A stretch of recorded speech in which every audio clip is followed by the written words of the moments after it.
욥기 16장 1절부터 22절입니다.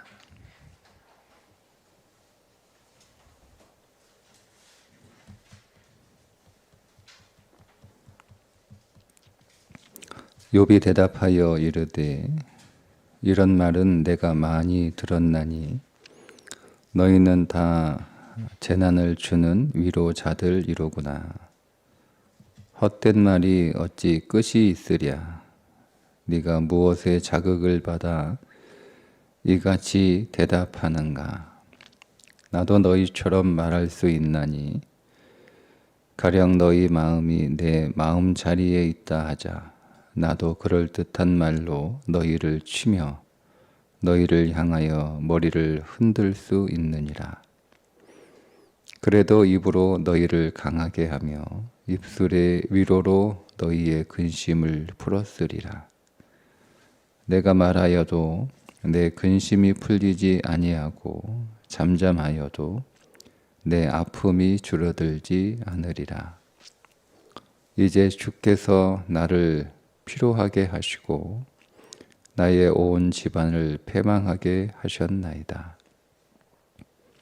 주께서 나를 시들게 하셨으니 이는 나를 향하여 증거를 삼으심이라. 나의 파리한 모습이 일어나서 대면하여 내 앞에서 증언하리이다. 그는 진노하사 나를 찢고 적대시하시며 나를 향하여 이를 갈고 원수가 되어 날카로운 눈초리로 나를 보시고 무리들은 나를 향하여 입을 크게 벌리며 나를 모욕하여 뺨을 치며 함께 모여 나를 대적하는구나. 하나님이 나를 악인에게 넘기시며 행악자의 손에 던지셨구나. 내가 평안하더니 그가 나를 꺾으시며 내 목을 잡아 나를 부서뜨리시며 나를 세워 관역을 삼으시고 그의 화살들이 사방에서 날아와 사정없이 나를 쏘므로 그는 내 콩팥들을 꿰뚫고 그는 내 쓸개가 땅에 흘러나오게 하시는구나. 그가 나를 치고 다시 치며 용사같이 내게 달려 드시니 내가 굵은 배를 꿰매어 내 피부에 덮고 내 뿔을 티끌에 더럽혔구나.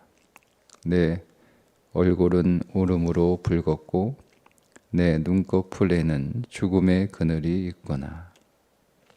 그러나 내 손에는 포악이 없고 나의 기도는 정결하니라.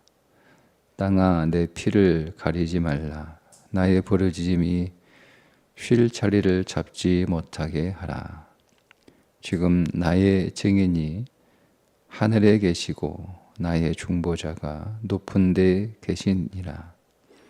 나의 친구는 나를 조롱하고 내 눈은 하나님을 향하여 눈물을 흘리니 사람과 하나님 사이에와 인자와 그 이웃 사이에 중재하시기를 원하노니 수년이 지나면 나는 돌아오지 못할 길로 갈 것임이니라. 아멘. 욥의 대답인데요. 친구들에 대한 섭섭한 마음을 다시 한번 토로합니다. 친구들이 욥에게 했던 그 모든 위로가 욥은 이렇게 표현을 하죠. 재난을 주는 위로자들이로구나. 이렇게. 그러니까 친구들은 위로라고 말하는 것인데 그것을 듣는 욥의 입장에서는 위로가 아니라 오히려 더 자신을 아프게 하는 그런 말이라고 대답을 합니다.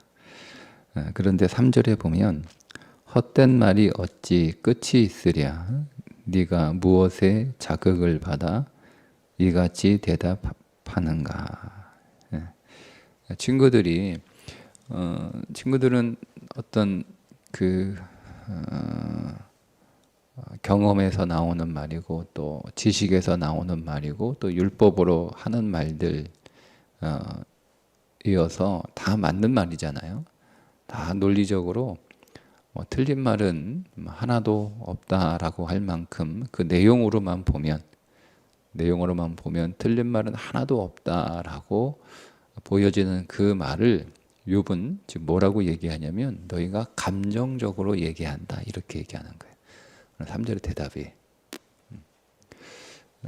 이거 어제 우리가 나누었던 것처럼 자기가 한 말을 욥이 좀 이렇게 수긍하고 받아들이고 그래서 친구들이 말한 대로 나에게 큰 죄가 있어서 내가 이런 일을 당하는 것이구나. 예, 고맙다. 내가 하나님 앞에 나의 죄를 찾고 또 회개해서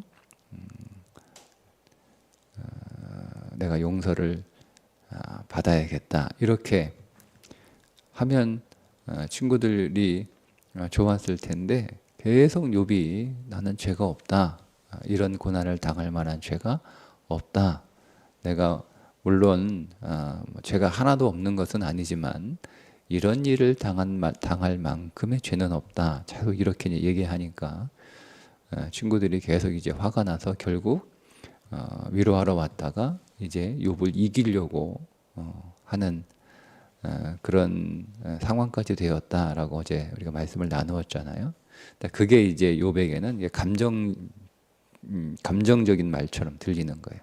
다 이렇게. 그러니까 여러분 우리가 이제 잠깐 나누었지만 결국 우리가 한 말이 수용되지 않으면 아니면 계속 우리의 감정이 자극을 받아서 결국 본질을 잃어버리고 결국 이렇게 이기려고 하는 위로하러 왔는데 도와주러 왔는데 내 말을 인정하지 않고 듣지 않는다라고 해서 감정이 분노가 일어나니까 결국 이제 싸움이 되어버린 그러니까 그런 느낌을 욥도 받았다라고 하는 거죠. 그렇게 이제 친구들에 대한 섭섭함을 뭐 우리가 서로가 입장이 바뀌었다면 나도 너희들처럼 그렇게 말했을 거다. 그래도 내가 마음 안에는 생각은 저희가 분명히 무슨 큰 죄가 있어서 저런 일을 당하는 거다라고 그렇게 생각은 하겠지만 그러나 그래도 내가 적어도 말로는 위로를 했을 텐데 많이 섭섭하다 이렇게 얘기를 하고서 이제 이어서 자신을 고난 가운데 두신 하나님을 이제 원망하는 그런 말을 좀 다시 내뱉게 되죠. 근데 그 말씀들을 보면 이제 12절부터 그 말씀들이 나오는데요. 내가 평안하더니 그가 나를 꺾으시며 내 목을 잡아 나를 부서뜨리시며 나를 세워 관역을 삼으시고 하나님이 자기를 꺾으시고 부서뜨리고 관역을 삼아 수많은 화살을 사정없이 날리시고 14절 그가 나를 치고 또 치고 용사같이 내게 달려들고 그래서 나는 굵은 배를 꿰매어 내 피부에 덮고 그러니까 내 온 삶이 두 가지 의미인데 온 삶이 내 삶이 죽음의 절망 가운데 있다라고 하는 의미이기도 하고 자기 몸에 이제 일어난 피부병, 이 악성 피부병을 이제 그렇게 표현하는 것이기도 하고 내 뿔을 티끌에 더럽혔다. 자기의 모든 그동안의 삶이 그동안에 자기가 이룬 모든 영광들이 다 이제 무너져서 티끌이 되었다. 이게 하나님이 그렇게 만드셨다는 거예요. 하나님이 나에게 굵은 베옷을 뭐 이게 상당했을 때 입은 옷이잖아요. 그 베옷을 하나님이 내게 입혀주시고 내 모든 영광을 다 하나님께서 무너뜨려서 다 티끌이 되게 만들어 주셨다. 그래서 내 얼굴은 울음으로 붉었고 내 눈꺼풀에는 죽음의 그늘이 있구나. 이렇게 이제 하나님을 원망을 합니다. 그런데 오늘 학교 나누고 싶은 말씀은 하나님을 원망하는 그 욥의 탄식 안에 주어가 하나님이에요. 다시 볼까요?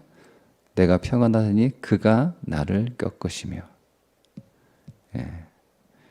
13절 그의 화살들이 그는 내 콩팥들을 그는 내 쓸개가 땅에 흘러나오게 하시는구나. 14절 그가 나를 치고. 그죠? 주어가 하나님이에요. 그러니까 여러분 이 욥이 이렇게 탄식하고 또 하나님을 원망하는 그런 표현을 우리가 한다고 해서 우리가 그 부분을 너무 이렇게 집중해 가지고 그러니까 우리가 어떤 고난이나 또 어떤 인생의 어려운 일들을 만나도 욥처럼 탄식하고 하나님 원망하고 절망하고 슬퍼하고 친구들이 뭐 감정적으로 나온다고 해서 욥도 지금 사실 감정적으로 대답을 하고 있는 거잖아요. 감정적으로 반항하고 그런 거 하지 마라. 여러분 이렇게 우리가 욥을 보면 제가 말씀드렸죠. 성경을 윤리 교과서로 보는 거예요. 그렇게 하지 마라. 어떻게 여러분 그렇게 안 합니까? 그렇게 하지 말라는 건 사실은 불가능한 거예요. 내가 막 극심한 통증, 여러분 우리가 아프잖아요. 여러분 막 제가 이렇게 어깨가 아파가지고 막 잠도 못 자고 막 옷도 못 입고 할 때 진짜 아프거든요. 엄청나게 아픈데 이제 다 컸으니까 그러니까 어른은 아프다고 하면 안 돼. 이런 거하고 똑같은 거예요. 뭐 아프면 아픈 거죠. 아프면 얼굴도 찡그리고 아프면 끙끙대기도 하고 신음하기도 하고 또 너무 아프니까 짜증도 막 나요. 막 잠 못 자고 그러면 짜증 많이 나고 옷도 못 입으면 막 짜증 나요. 그래서 툴툴 거리게 되죠. 고난이라고 하는 것은 우리의 마음 정도가 아픈 게 아니라 우리의 이 존재 자체가 통증을 느끼고 있는 거잖아요. 이게 고난이잖아요. 그러면 탄식도 되고 또 원망도 되고 불평도 하게 되고 신음도 한단 말이에요. 근데 그런 거 하지 마라라고 하는 건 우리가 너무 이 신앙을 너무 우리가 그 관념적으로 생각하는 너무 우리가 우리의 신앙 무슨 마치 교과서처럼 이렇게 살려고 하는 그런 그 경향이라고 생각해서 여러분 그게 심해지면 우리의 그 신앙이 종교적인 옷을 자꾸 입게 되는 거예요. 그러니까 우리가 자꾸 이 욥의 이 부분들을 자꾸 정죄하고 우리는 그러지 말아야 된다. 여러분 이렇게 보는 게 아니라 저는 욥이 이 신음하고 이 고통하고 이 탄식하고 하나님을 원망하는 그 가운데서도 그의 인생의 주어는 하나님이었구나라는 거죠. 하나님이란 거, 하나님. 그러니까 하나님이 이게 여러분 이게 중요한 그 요소인데요. 하나님을 탓하는 게 아니고요. 하나님이 주어가 되면 이런 욥이 이런 표현을 하잖아요. 12절에 하나님이 주어를 삼잖아요. 그가 나를 꺾으시고 내 목을 잡아 나를 부서뜨리시고 나를 세워 관역을 삼으시고. 그러니까 이 관역을 삼았다라고 하는 이 표현이 그러니까 하나님이 막 마구잡이로 화살을 날렸는데 그게 재수 없이 내가 맞은 게 아니라는 거예요. 그러니까 관역을 삼았다는 말 하나님이 나를 조준하고 화살을 쐈다는 거잖아요. 나를 조준하고. 그러니까 하나님이 어떤 목적을 가지고 내 목을 꺾으시고 나 자신을 꺾으시고 자기의 목을 부러뜨렸다. 어떤 목적을 가지고. 자, 그러면 하나님에게는 악이 없죠. 하나님은 항상 선하시잖아요. 그죠? 그러니까 하나님은 항상 선하신 그 하나님이 어떤 목적을 가지고 나를 관역 삼아 화살을 날리셨으면 그 화살에 맞은 내가 이 말할 수 없는 고통 가운데 지금 살고 있는 거네. 그 화살을 맞아서 고통을 당하는 거잖아요.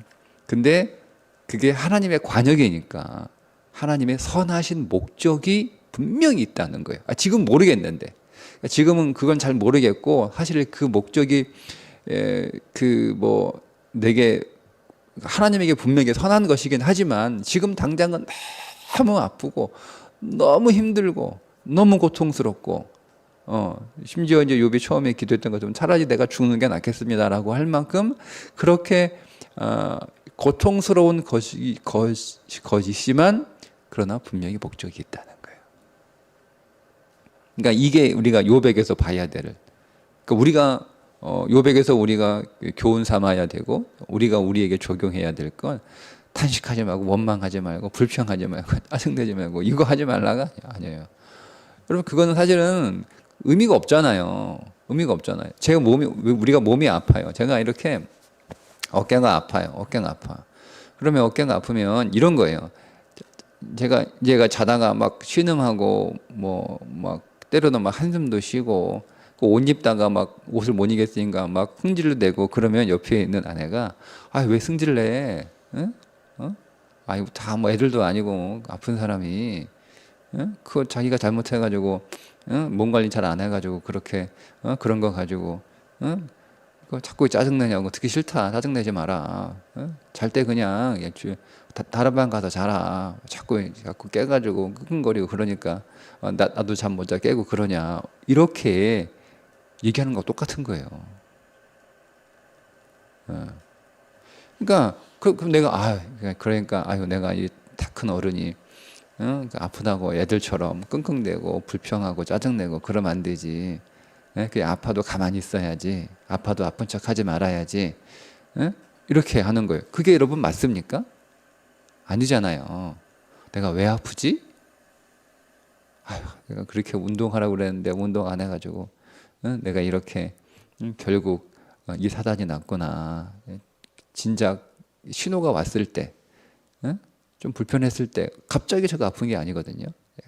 신호가 왔을 때 그때 병원 가서 운동해야 됩니다.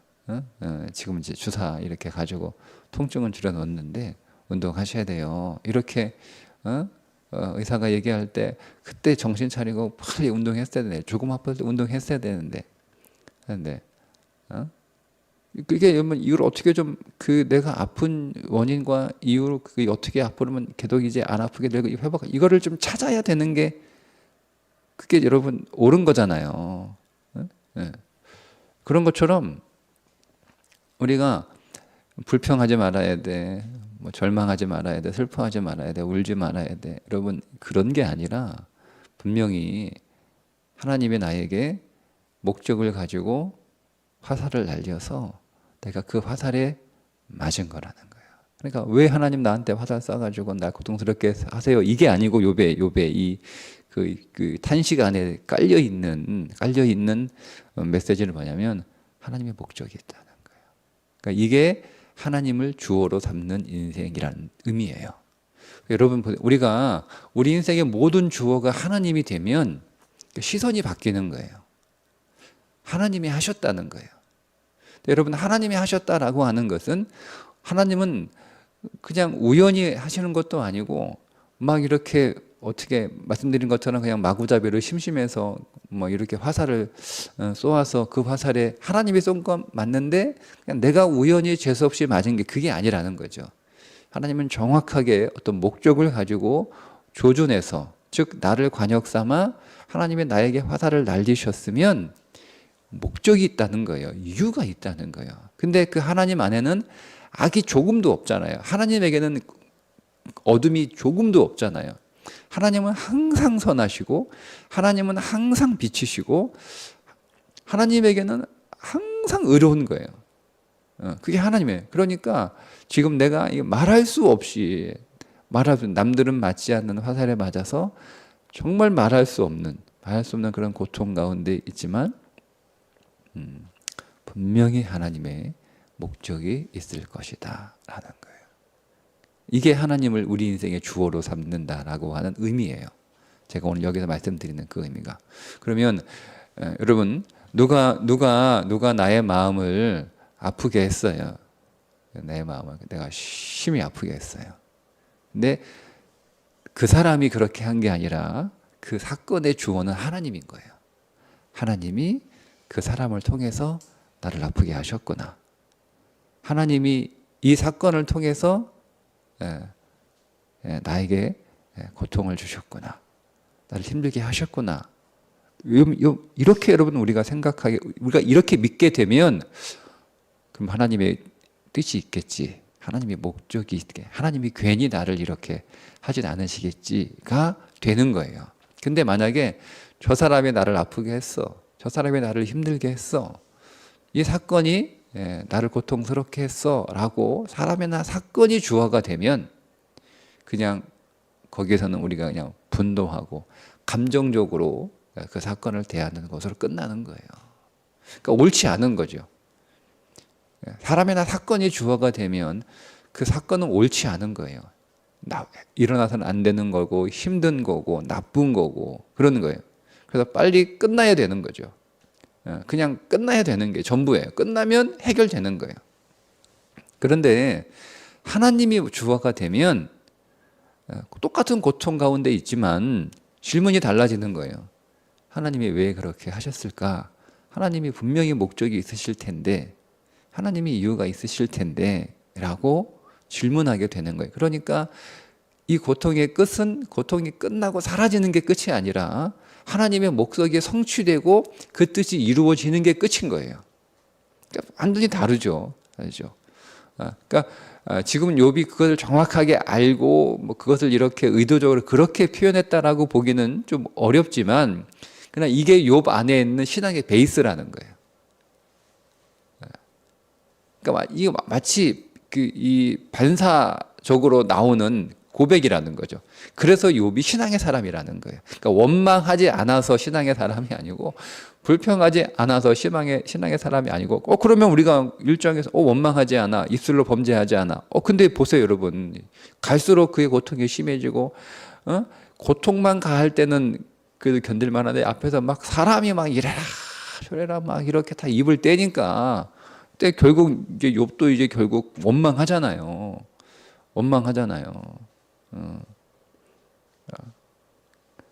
그러면 그 욥이 믿음이 떨어졌네?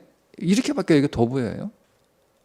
그러니까 욥에게 있어서 신앙은 단순히 원망하지 않는 물론 원망하지 않으면 좋겠지만 불평하지 않으면 더 좋겠지만 그러나 우리가 아프면 우리 몸이 아프면 통증이 생기면 우리가 인상 찡그리잖아요.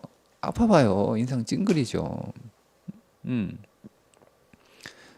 근데 그렇게까지 하지 마라? 그러면 하면 안 된다? 저는 그거는 우리에게 요구되는 신앙의 덕은 아닌 것 같아요. 그냥 그렇죠. 옆에 같이 사는데 막 아프다고. 그러니까 물론 그렇게 할 수 있죠. 제가 이렇게 어깨가 아프다고 해서 제가 그 아픈 것을 통증을 제가 표현하고 얼굴도 찡그리지만 그것들은 아주 심하게 10 정도밖에 안 아픈데 제가 막 60, 70, 80 이렇게 표현하면 그거는 좀 과한 거니까 그거는 조금 줄여야 되고 하는 건 맞지만 내가 10 정도 아픈데 내가 전혀 안 아픈 것처럼 막 이렇게 얼굴도 찡그리지 않고 그러는 것이 덕은 아니라 그러는 것이 잘하는 것은 아니라는 거예요. 제일 잘하는 건 아프다고 하니까 좀 도와달라 해서 옷 좀 입혀줘 이렇게 아프니까 근데 좀 여기 좀 주물러줘 아프니까 좀 찜질 좀 해줘 그렇게 하는 거죠. 그러면서 내가 운동을 좀 안 해가지고 이런 거니까 운동해야겠다. 지금 여기서 할 수 있는 운동이 뭘까 하고 이제 찾아가는 거죠. 치료도 받고 또 의사가 가르치는 대로 이렇게 운동도 하고 안 쓰던 동작도 하고 그렇게 해서 이제 회복하는 거예요. 다 나오면 끝나는 게 아니라 계속 이제 내가 한번 아주 심하게 고생했으니까 다시 이제 아프지 않도록 또 잘 자기 몸을 잘 관리하는 거. 이게 질병이 우리에게 통증을 주는 목적이잖아요.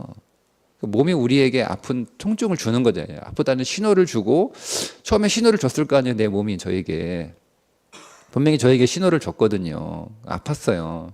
왜 갑자기 어깨가 아프지? 병원 가요. 병원 가요. 그래서 이제 진통제 맞고 그러면 이제 병원 가면 약도 먹고 그러니까 진통제 먹고 그러면 또 이게 통증이 사라지잖아요. 그렇다고 문제가 사라진 건 아니에요. 통증이 사라졌다 해서 문제가 사라진 건 아니잖아요. 그죠? 근데 처음에는 약한 통증으로 제 몸이 저에게 신호를 준 거예요. 당신 운동 안 하고 있다. 그러니까 몸이 좀 망가지고 있다. 그러니까 빨리 수습해라. 신호를 준 거잖아요. 제가 그 신호를 무시한 거잖아요. 진통제로 무시한 거고, 게으름으로 무시한 거고, 괜찮아지겠지라고 하는 저것도 없는 그냥 낙관적인 생각을 한 거잖아요. 괜찮아지겠지. 그러니까 이게 항상 좋은 게 아니에요. 그냥 막연히 괜찮아지겠지, 막연히 좋아지겠지. 그건 아니에요. 좋아지려면 내가 정신 차리고 운동해야지. 나아지려면 내 삶의 습관들을 바꿔야지. 예? 그래야 나아지는 거잖아요. 막연히 좋아지겠지. 막연히 여러분 그걸 믿음이라고 말하지는 않습니다. 그러니까 우리가 아무것도 내 삶을 고치지 않고 내 삶을 아무것도 정리하지 않은 상태에서 그냥 좋아지겠지. 하나님 좋아질 줄 믿습니다. 그건 믿음이 아니에요. 자, 그런 것처럼 오늘 욥처럼 욥이 그의 믿음의 이 베이스에 깔린 거예요. 그러니까 이제 그런 표현을 하는 거예요. 원망은 하면서도 그래도 하나님이 주어인 거예요. 하나님이 하셨어. 하나님이 화살을 날리신 거예요. 하나님 마구잡이로 날렸어. 너무 많이 화살을 맞았어. 내가 지금 너무 고통스러워. 너무 고통스러워. 근데 하나님이 하셨어. 근데 그 말 안에는 하나님이 뭔가 내가 알 수 없지만 그분의 뜻이 있겠지. 그분의 목적이 있겠지. 이렇게 바라보는 거예요. 여러분 오늘도 여러분들의 인생에서 하나님의 주어가 될 수 있기를 축복합니다. 하나님이 하셨습니다. 그리고 하나님이 하십니다. 그럼 그것은 분명히 어떤 선하신 의도와 목적이 있는 줄 믿고 너무 고통스러워요. 그러니까 우리가 신음하고 불평하고 단식하고 그렇게 할 수 있어요. 물론 말씀드린 것처럼 과도하게 내가 한 10 정도밖에 안 아픈데 80, 90 이렇게 막 비명 지르고 그러는 거 조금 과한 거지만 아픈 건 아픈 거예요. 통증은 표현하셔야 되는 거예요. 통증은 아프면 아프다, 힘들면 힘들다, 슬프면 슬프다, 화나면 화가 난다 표현하셔야 됩니다. 그러나 하나님이 나에게 이런 고통을 주신 하나님의 분명한 목적이 있음을 믿고 그 목적을 찾는 거죠. 하나님 제가 깨닫게 해주시고 알게 하시고 제게 고쳐야 할 부분이 있으면 고쳐지게 하시고 제게 정리할 게 있으면 정리하게 하시고 제가 봐야 할 것이 있으면 보게 하시고 하나님께서 나를 분명하게 어떤 선하신 목적을 가지고 만들어 가시는 과정 가운데 하나님이 제가 겪고 있는 고통인 줄 믿고 그저 아픈 것으로 끝내지 않게 하시고 이 통증이 지난 것으로 끝내지 않게 하시고 주가 내게 정하신 그 목적이 제 안에서 이루어지게 해 주옵소서. 여러분 이렇게 우리가 더 한 걸음 더 나갈 수 있기를 주님의 이름으로 축복합니다. 기도하겠습니다. 하나님 오늘도 주께서 우리 안에서 일하시는 줄 믿습니다. 우리의 눈은 아직 어두워서 우리가 당장 당하는 것들만 보이고 우리의 영적인 감각은 여전히 둔하여서 우리가 지금 당장 느끼고 있는 고통만 커 보이지만 그러나 우리의 마음 저 깊은 곳 그 한가운데 하나님이 내 인생의 주인인 것을 잊지 않게 하시고 우리가 고통 중에 신음 중에라도 하나님이 하셨음을 고백하는 믿음의 사람이 되게 해 주옵소서. 오늘도 주의 뜻이 이루어지기를 원합니다. 주의 선하신 목적과 그 계획들이 성취되게 하여 주옵소서. 예수님의 이름으로 기도합니다. 아멘.